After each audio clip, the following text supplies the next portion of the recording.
ముందుగా అందరికీ జై భీమ్. మా యొక్క జాతికి లేదా మా యొక్క కులానికి ఆర్థికంగా వెనుకబాటుతనం ఉండొచ్చేమో కానీ ఆత్మ గౌరవానికి మాత్రం ఎక్కడా తగ్గేది లేదనేది ఈ యొక్క అంశమే తెలియజేస్తా ఉంది.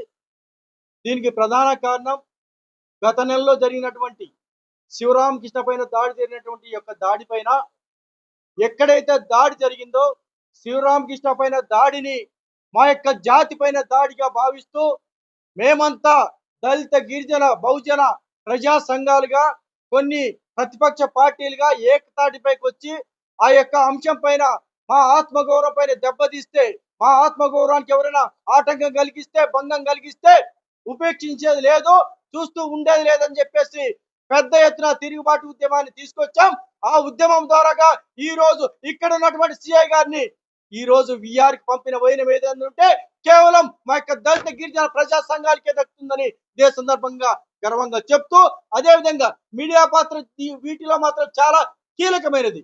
ఏ అంశం జరిగినా ఎక్కడ జరిగినా ప్రజా సంఘాలు ఎక్కడ అన్యాయం జరుగుతున్నా కానీ మీడియా అనేది ఎంతో కష్టపడి ఈ యొక్క అంశాన్ని స్టేట్ వరకు తీసుకెళ్ళినందుకు ప్రత్యేకంగా ధన్యవాదాలు తెలియజేస్తూ, మేము ఎవరినే కానీ ఉపేక్షించే పరిస్థితి లేదు. మా యొక్క జాతికి అన్యాయం జరిగితే మా యొక్క జాతిని అవమానిస్తే ఒకప్పుడు ఎప్పుడో మా తాతగారు మా తండ్రి గారి కాలంలో చూస్తే అప్పుడెప్పుడు నా అయ్యా అంటే లే అంటే పడే రోజు, ఈ రోజు లే అంటే లే అనే రోజులు రే అంటే రోజు కూడా వచ్చాయంటే ఈ రోజు చదువుకున్నాం, అంబేద్కర్ ఇచ్చిన రాజ్యాంగంతో ముందుకెళ్తా ఉన్నాం, ఆయన ఇచ్చినటువంటి హక్కులతో కొట్లాడుతున్నాం మాట్లాడుతున్నాం. అదే స్ఫూర్తితో పెద్ద ఎత్తున ఉద్యమాన్ని చేస్తాం.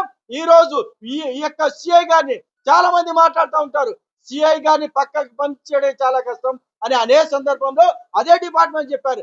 ఈ రోజు విఆర్ పంపించామంటే మేమంతా మా యొక్క ఘనత కానీ మా యొక్క సత్తా అంతా కూడా ఈ పోలీస్ యంత్రాంగానికి తెలియజేసే విధంగా మేమంతా పోరాటం చేశాం కాబట్టి ఈ యొక్క న్యాయం జరిగిందని భావిస్తాను. ఏదేమైనా సరే ఒక కొత్త మెరుపుల ఈ రోజుకు విఆర్ కి పంపించవచ్చు, ఇంతే అని ఆలోచించవచ్చు.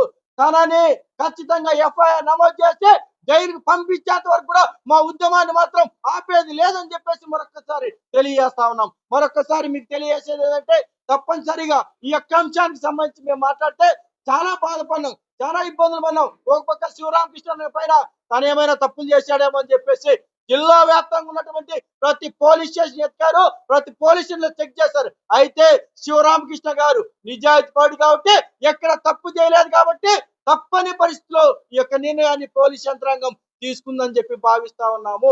ఏదేమైనా ప్రజాస్వామ్య దేశంలో ఎవరిని ఎవరు కొట్టే హక్కు లేదు.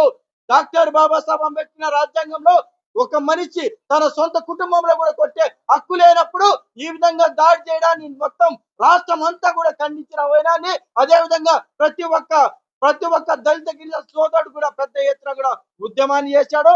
అదే విధంగా తప్పనిసరిగా మేము ఈ యొక్క అంశానికి సంబంధించి ఏదైతే అనంతపురం రేంజ్ డిఐజీ గారికి ప్రత్యేకంగా ధన్యవాదాలు తెలియజేస్తూ సత్యసాయి జిల్లా ఎస్పీ గారికి కూడా ప్రత్యేకంగా ధన్యవాదాలు తెలియజేస్తాను. దీనికి కారణం ఏంటంటే ఆయన కూడా తనని విఆర్ పంపడానికి ఎంతో కష్టపడి మా కోసం నిలబడి 24 రోజులుగా తన పైన పూర్తి స్థాయి సమగ్రంగా విచారణ చేసి విచారణ తర్వాత ఈ యొక్క నిర్ణయాన్ని తీసుకున్నందుకు సత్యసాయి జిల్లా ఎస్పీ గారికి ప్రత్యేకంగా ఎస్సీ జనసంఘం తరఫున బహుజన సంఘాల తరఫున ప్రత్యేకంగా ధన్యవాదాలు తెలియజేస్తూ, ఏది ఏమైనా సరే మా యొక్క ఆత్మగౌరవం కోసం పోరాడినటువంటి ప్రతి ఒక్కరికి పేరు పేరున నా యొక్క ధన్యవాదాలు శుభాకాంక్షలు తెలియజేస్తూ జై భీమ్ జై హింద్.